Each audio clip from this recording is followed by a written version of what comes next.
In this video, I'm going to be showing you how to move documents and files into your Google Drive folders.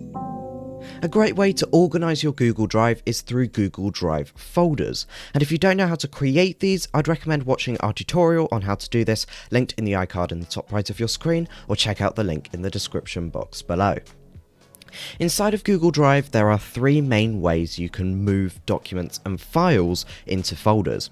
The first way is to create new documents directly from within your folders.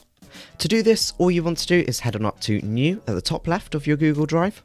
Following this, it will give you a drop-down menu with a ton of different options, and we're only interested in these ones here, right at the bottom.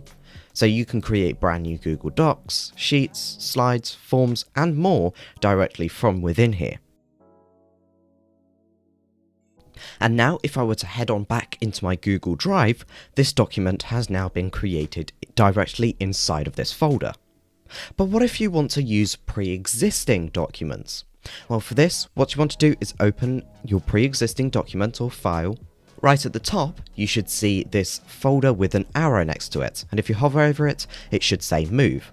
If we were to click on this, it will bring up all of the folders inside of our Google Drive, and I want to bring it into this folder that I've created. To do this, all I want to do is just click on the folder and click Move at the bottom right.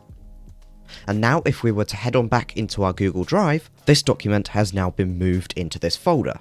But there's also one other way to move files into folders, and this is if you were to head on into your main Google Drive. For example, I want to move this PDF guide here. I can move this simply by heading on up to the three dots for more options, and then going down to Move To, like we did last time.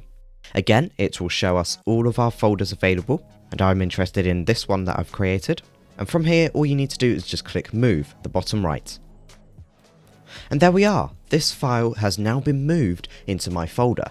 But if you want to select multiple files and move them simultaneously, all you need to do is hold Control and then click on all the documents you'd like to move and follow the exact same process we've just done. If you enjoyed this video, please give it a like and subscribe, since we post weekly content to help grow your confidence online. Thank you all so much for watching, and I'll see you soon.